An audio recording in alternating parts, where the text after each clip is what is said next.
नमस्कार, जी बिजनेस पर आपका स्वागत है। आप देख रहे हैं पावर ब्रेकफास्ट। आपके साथ मैं हूं मानसी दवे। बुलेटिन की शुरुआत सीधा विदेशी बाजार के संकेत से करते हैं। एशियाई बाजार से शुरुआत करेंगे लाल निशान के साथ। फिलहाल एसजीएक्स निफ्टी में आप ट्रेड देखेंगे 13,150 के लेवल्स के इर्द गिर्द ट्रेड आता हुआ यहां पर दिख रहा है। वहीं डाउ फ्यूचर्स भी देखें, करीब 152 अंकों की गिरावट यहां पर देख रहे हैं। हालांकि हांगकांग के बाजार में हरे निशान के साथ करीब 80 अंकों की बढ़त भी देखने को मिल रही है। लेकिन एशियाई बाजार की जो शुरुआत है वो फिलहाल यहां पर सुस्ती के साथ एक सपाट ट्रेंड दिखा रही है। जापान का निक्केई करीब 60 अंक नीचे फिलहाल ट्रेड कर रहा है।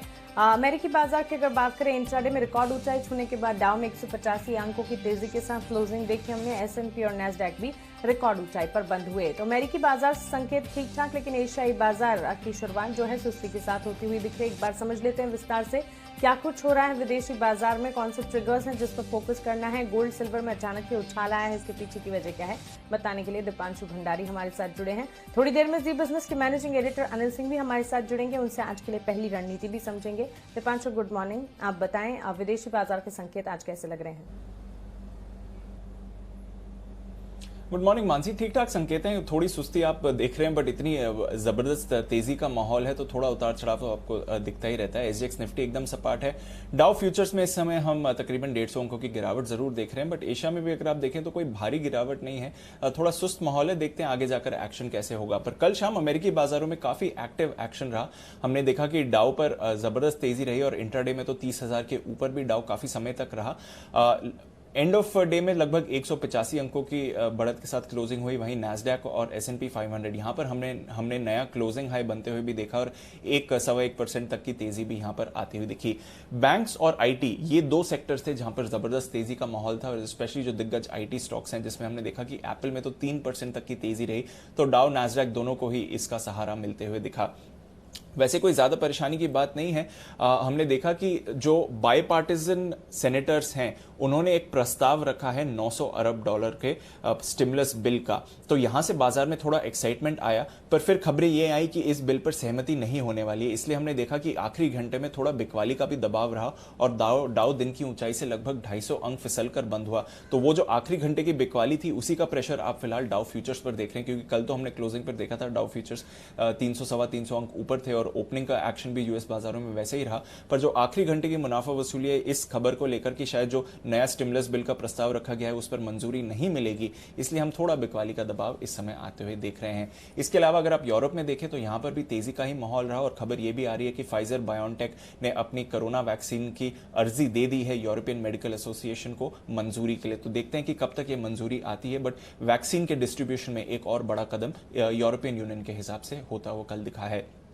इसके अलावा कच्चे तेल, यहां पर हम पिछले 2 दिनों से हल्का सा दबाव आते हुए देख रहे हैं। ओपेक की बैठक जो 30 नवंबर और 1 दिसंबर को होने वाली थी, अब 3 दिसंबर यानी कि कल होगी, तो वहां पर नजर रहेगी। उससे पहले थोड़ा कंसोलिडेशन ऑयल में चल रहा है। वहीं हमने देखा कि डॉलर यहां पर फिर से गिरावट हुई और इसके फिसलने के दम पर सोने में खरीदारी आती हुई दिखी है। बिल्कुल दीपांशु, शुक्रिया ये जानकारी के लिए और हमारे साथ जुड़ने के लिए। तो विदेशी बाजार के संकेत यहाँ पर हमने विस्तार से जाने, लेकिन कल के कारोबारी सत्र में एफआईएस डीआईएस का कैसा एक्शन है ये भी एक बार देखिए। कैश मार्केट में और वायदा बाजार में डीआईएस कैश मार्केट में बिकवाली कर रहे हैं, वायदा बाजार में एफआईएस बिकवाली कर रहे हैं, लेकिन कैश मार्केट में एफआईएस की तरफ से 3,242 करोड़ की खरीदारी है।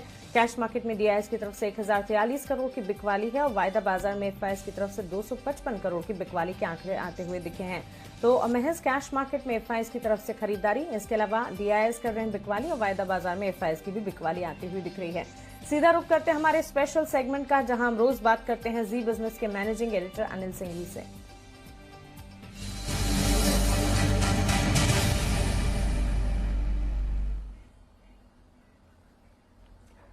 Anil sir, good morning. विदेशी बाजार के मिले जुले संकेतों के बीच भारतीय बाजार को आज कैसे समझें, विदेशी बाजार को आप कैसे समझेंगे और आज के लिए पहली रणनीति क्या होगी?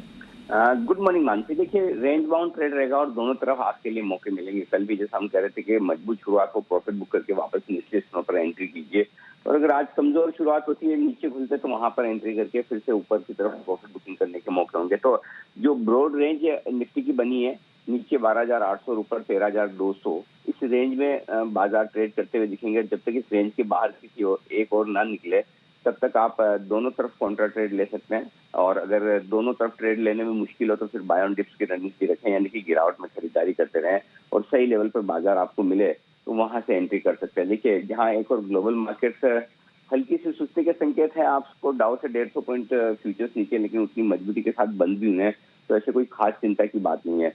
दिसंबर की शुरुआत एफआई ने फिर से दमदार तरीके से की है। देखिए, कल 3200 करोड़ से ज्यादा की खरीदारी का आंकड़ा आता हुआ दिखा। इसका मतलब क्लियर कट है कि एफआई की खरीदारी रुक नहीं रही है, क्लोज मजबूत है और निचले स्तरों पर यही सपोर्ट देते हुए आपको नजर आएंगे। तो मुझे लगता है कि 12,965, 13,050 या 13,025 गिन लीजिए, ये रेंज ऐसी है जहां पर अगर आज आपको बाजार मिलता है, यहाँ पर डेफिनेटली आपको खरीदारी का मौका देखना चाहिए। याद रहे, देखिए कल जो बाजारों को क्लोजिंग मिली है वो हाईएस्ट क्लोजिंग है लाइफ टाइम हाई के हिसाब से निफ्टी पर। तो इसका मतलब ये क्लियर कट है कि बाजार मजबूत तो है ही, इसमें कहीं कोई डाउट नहीं होना चाहिए। जहां तक ऊपरी स्तरों का सवाल है, 13,150, 13,200 हल्की रुकावट वाला लेवल है जहां प्रॉफिट बुकिंग आ सकती है। 13,145 लाइफ टाइम आई, उसके आसपास हल्की प्रॉफिट बुकिंग आ सकती है। 13,200 को पार करेंगे तो फिर और फ्रेश खरीदारी और बड़ी तेजी बनती हुई दिखेगी। बैंक निफ्टी ने भी कल अब तक की सबसे बेस्ट क्लोजिंग दी है। 23 मार्च की बात की 29,750 के आसपास अटक रहा था, लेकिन कल 29,800 के ऊपर की क्लोजिंग अच्छी कही जाएगी और उस लिहाज से सपोर्ट जो है बैंक निफ्टी का थोड़ा ऊपर की तरफ शिफ्ट होता हुआ दिखा है। आज के लिए 29,250, 29,500 आपके लिए बैंक निफ्टी पर सपोर्ट के तौर पर काम करेगा और उस ऊपर की तरफ 30,000, 30,200 वो लेवल होगा जहां पर थोड़ी प्रॉफिट बुकिंग आने की संभावना बनती है। जी मान बिल्कुल अनिल सर, शुक्रिया। विस्तार से ट्रेडिंग रेंज, ग्लोबल मार्केट्स और साथ ही भारतीय बाजार पर इम्पैक्ट क्या पड़ेगा हमें समझाने के लिए। पहली ट्रेडिंग रेंज हमारे पास है 12,965 से 13,025 के लेवल्स को आप देखें, इसे खरीदारी का मौका समझकर चला जा सकता है। 13,150 से 13,200 की ऊपरी रेंज है निफ्टी के लिए, इस दायरे को मानकर चलिए। बैंक निफ्टी की अगर बात करें, अच्छे लेवल्स पर कल ट्रेड हमने देखा। 29,250 से 29,500 मजबूत सपोर्ट जोन्स का काम करेंगे, वहीं 30,000 से 30,200 इसे आप मानकर चलें ऊपरी रेंज के तौर पर बैंक निफ्टी के लिए। तो यह है आज की रणनीति। लेकिन आज से मॉनेटरी पॉलिसी कमेटी की 3 दिवसीय बैठक शुरू होने जा रही है। 4 दिसंबर को क्रेडिट पॉलिसी भी आने वाली है। इससे ठीक पहले जानकारों का एक पोल हमने करवाया है। जानकारों का क्रेडिट पॉलिसी को लेकर क्या मानना है बताने के लिए हमारे साथ वरुण दुबे जुड़ गए हैं। वरुण, गुड मॉर्निंग, बताएं। Good morning Mansi. देखिए, सबसे बड़ा इवेंट तो इस हफ्ते का आरबीआई की मॉनेटरी पॉलिसी है और सब ये जानना चाहते हैं कि इस बार क्या रेट कट होगा या नहीं होगा। तो हमारा सबसे पहला सवाल हमारे जो एक्सपर्ट्स हैं उनसे यही था कि क्या इस बार पॉलिसी में रेट कट होने वाला है। और देखिए, सबके सब यानी कि 100% लोग कह रहे हैं कि नहीं, कोई बदलाव नहीं होने वाला है, रेट्स जैसे के तैसे रहेंगे। हाँ, सबसे बड़ा क्वेश्चन मार्क ये था क्या रेट्स बढ़ेंगे, तो इसको भी लेके लोगों ने कहा कि नहीं, फिलहाल ना रेट्स बढ़ेंगे ना घटेंगे, जस के तस रहने वाले हैं। हमारा दूसरा सवाल था कि पॉलिसी में क्या आरबीआई का रुख क्या रहने वाला है। चलिए, रेट आरबीआई काटे ना बढ़ाए ना, लेकिन एटलीस्ट ये तो पता चले कि रुख क्या रहेगा। तो 100% लोगों का यहाँ कहना है कि इस बार आरबीआई का जो रुख है वो अकोमोडेटिव ही रहने वाला है, तो यहाँ भी कोई बदलाव नहीं होने वाला है। तीसरा सवाल हमारा ये था, क्या आगे महंगाई दर में गिरावट होगी। तो यहाँ थोड़ा मामला फिर भी 80-20 का है, क्योंकि 80% लोगों का मानना है कि नहीं, महंगाई की दरों में कोई बदलाव नहीं होने वाला है, जबकि 20% का मानना है कि कह नहीं सकते, हो भी सकता है, नहीं हो सकता है। यानी कि अगर पोल के तीनों क्वेश्चन में देखें तो आपको एक बात समझ में आएगी कि इस बार आरबीआई की जो पॉलिसी है, भले वो रेट कट पे हो, भले वो रेट्स पे हो या फिर स्टैंस में हो, सेम की सेम पॉलिसी रहने वाली है, स्टेटस को रहने वाला है, कोई बड़ा बदलाव नहीं होने वाला है। पॉलिसी में आपको फोकस कहाँ करना है, FY 21 और 22 के जीडीपी का अनुमान क्या है, महंगाई दर का आउटपुट क्या है और वित्तीय घाटे पे आरबीआई गवर्नर का बयान क्या निकल के आता है। ये कुछ इंपॉर्टेंट पॉइंट्स है जहां पे आपको नजर रखनी है। बिल्कुल वरुण, शुक्रिया। विस्तार से हमें जानकारों का क्या मानना है इस पॉलिसी को लेकर ये बताने के लिए। और यहाँ पर 3 दिवसीय बैठक जो आज से शुरू होने जा रही काफी अहम है और 4 दिसंबर को क्रेडिट पॉलिसी पर सबकी नजर रहेगी। लेकिन खबरों वाले शेयर्स कौन से हैं ये भी जान लेते हैं। बताने के लिए दीपांशु हमारे साथ मौजूद हैं। दीपांशु, खबरों के दम पर कहां पर आज एक्शन दिखेगा? Good morning Mansi. अहम दिन होने वाला है, कई सारे मामलों में सुनवाई है सुप्रीम कोर्ट पर, तो वहां पर नजर रखिए। लोन मॉरिटेरियम मामले में सुनवाई है सुबह 10:30 बजे, वहीं टाटा मिस्त्री मामले में भी सुनवाई होगी 12:30 बजे, और साथ ही जो वेदांता के ट्यूटिकोरिन प्लांट को खोलने को लेकर एक मामला चल रहा है उसकी सुनवाई 11 बजे है। तो ये 3 मामले सुप्रीम कोर्ट में सुनवाई होगी, वहां पर हमारी नजर है। इसके अलावा आईपीओ मार्केट्स में एक्शन है। बर्गर किंग का आईपीओ आज से खुल रहा है, 4 तारीख तक खुला रहेगा। 810 करोड़ रुपए का इशू है, जिसमें 450 करोड़ का फ्रेश इशू है और 360 करोड़ का ओएफएस है। 59 से 60 रुपीस पर शेयर का प्राइस बैंड है। इन्होंने एंकर इन्वेस्टर से लगभग 364 करोड़ रुपए जुटाए हैं। 55 एंकर इन्वेस्टर्स ने 60 रुपए पर शेयर के भाव पर पैसे इन्वेस्ट किए हैं। ऑटो सेल्स कुछ और अपडेट। आइशर रॉयल एनफील्ड के सेल्स आए हैं 5.5% बढ़ी है और ये अनुमान से बेहतर रहे हैं। टाटा मोटर्स ओवरऑल अच्छे नंबर्स आए हैं, पैसेंजर व्हीकल्स के नंबर्स तो बहुत ही अच्छे हैं। कुल बिक्री में हमने 20% की बढ़त देखी है। सीवी बिक्री में हमने 9% की गिरावट देखी है, बट पैसेंजर व्हीकल सेल्स में डबल हमने गेन्स आते हुए देखी हैं, यानी कि लगभग आप देखें तो 10,400 यूनिट से 21,640 यूनिट्स आई हैं। तो यहां पर एक शानदार एक्शन रहा है। हीरो मोटोकॉर्प यहां पर भी कुल बिक्री में लगभग 14.5% की बढ़त रही है, अनुमान से बेहतर। डॉक्टर रेड्डीज फोकस में रहेगा। आरडीआईएफ के साथ स्पुतनिक वैक्सीन का फेज 2 और फेज 3 ट्रायल भारत में अब शुरू हो गया है, तो ये एक इंपॉर्टेंट डेवलपमेंट है। साथ ही यूपीएल पर नजर रखिए, कल हमने इसमें जबरदस्त एक्शन भी देखा था। इनका एक 2016 का एग्रो फ्रेश के साथ इंटेलेक्चुअल प्रॉपर्टी का मामला है, जहां पर इन्हें $31 मिलियन का फाइन देना था यूएस में। अब यूएस कोर्ट ने उस $31 मिलियन के फाइन को घटाकर सिर्फ $13 मिलियन का फाइन कर दिया और कंपनी ने पूरे $31 मिलियन के फाइन देने का प्रोविजन किया था, यानी कि अब कम फाइन के होने के बेस पर इन्हें राइट बैक करना पड़ेगा, जो बैलेंस शीट के लिए अच्छा रहेगा। कोल इंडिया प्रोविजनल नंबर्स आए हैं नवंबर की सेल्स पर। कुल उत्पादन में हमने 3.5% की बढ़त देखी है, वहीं जो ऑफटेक है वहां पर 8% का उछाल आते हुए दिखा है। रेलवे लॉजिस्टिक स्टॉक्स जैसे कि कॉनकॉर, गेटवे डिस्ट्रीपार्क्स, नवकार कॉर्पोरेशन भी फोकस में रहेंगे, क्योंकि रेलवे फ्रेट में अपडेट आया है। 9% की सालाना बढ़त देखी है। नवंबर महीने के 1.9 मिलियन टन से ज्यादा का फ्रेट दर्ज हुआ है, जो कि इस साल का हाईएस्ट फिगर है। और फाइनली कुछ बल्क डील्स भी हैं, जिसमें टाटा कॉफी में एफ बॉन एजी ने लगभग 22 लाख शेयर्स बेचे हैं 105.16 के भाव पर। Praj industries, Tata capital financial services ने 11.64 शेयर्स बेचे हैं 91 के भाव पर। और स्नोमैन लॉजिस्टिक्स, जहां पर अदानी लॉजिस्टिक्स ने 11.5 लाख शेयर्स बेचे हैं 56.73 पर शेयर के भाव पर। क्विकली ट्रेडिंग कॉल्स आज के लिए जान लीजिए। चॉइस ब्रोकिंग की राय रिलायंस पर है। 2100 के टारगेट्स को ध्यान में रखें। 1880 का स्टॉप लॉस लगाकर यहां पर आप खरीदारी करके चल सकते हैं। निर्मल बैंक सिक्योरिटीज की राय ल्यूपिन और इंडसइंड बैंक पर खरीदारी की है। ल्यूपिन में 896 के स्टॉप लॉस के साथ 934 के टारगेट्स को ध्यान में रखते हुए खरीदारी कीजिएगा। वहीं इंडसइंड बैंक में 886 के स्टॉप लॉस के साथ 920 के टारगेट्स को ध्यान में रखते हुए आप खरीदारी करके चल सकते हैं। आनंद राठी सिक्योरिटीज की तरफ से 2 कॉल्स हैं। आरबीएल बैंक और भारत फोर्ज। आरबीएल बैंक में खरीदारी कीजिएगा, 235 के लक्ष्य को मानकर चल सकते हैं।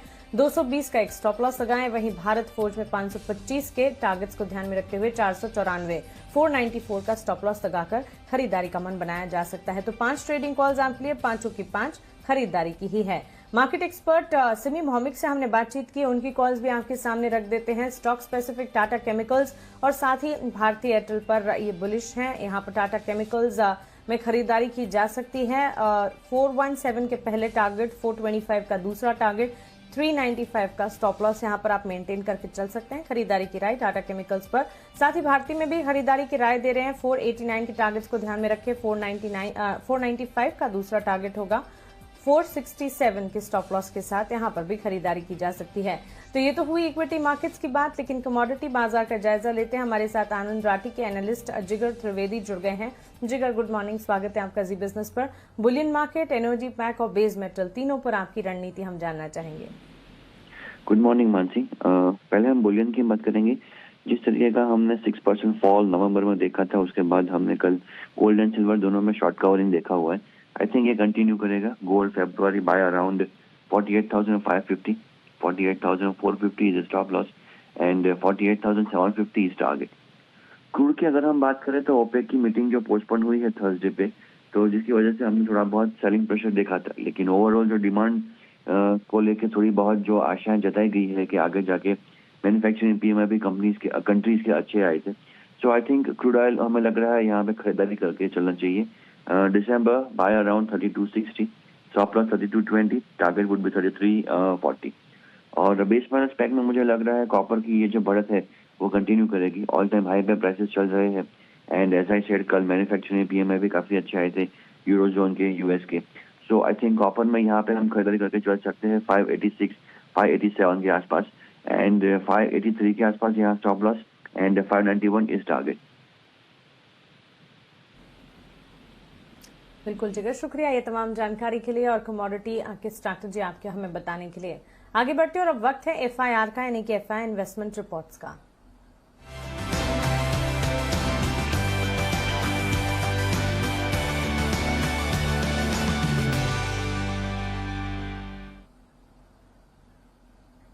सृष्टि शर्मा हमारे साथ ब्रोकरेज रिपोर्ट्स लेकर जुड़ गई हैं। सृष्टि गुड मॉर्निंग, बताएं।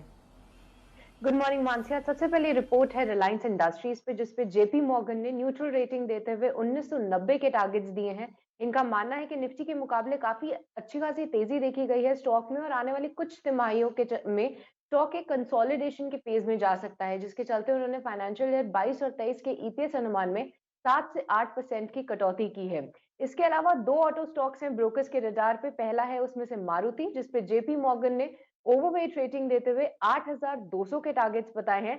जो ऑटो बिक्री के आंकड़े आए हैं वो काफी अच्छे हैं। नए लॉन्चेस से कंपनी को फायदा मिला है और मौजूदा भाव पे उनको रिस्क रिवॉर्ड काफी अच्छा लग रहा है। और दूसरा ऑटो स्टॉक है मदरसन सुमी, जिसपे आज UBS की रिपोर्ट आई है। उन्होंने यहाँ पे 155 के टारगेट्स दिए हैं, मौजूदा भाव के करीब ही न्यूट्रल की रेटिंग बरकरार रखी है। आने वाले समय के लिए जो ग्रोथ देख रहे हैं वो कंपनी की काफी अच्छी है, पॉजिटिव साइड पे कमेंट्री है और साथ ही जो उनके EPS के अनुमान है और जो अन्य अनुमान है उसमें उन्होंने बढ़त की है। बिल्कुल सृष्टि, शुक्रिया ये ब्रोकरेज रिपोर्ट्स हमें बताने के लिए।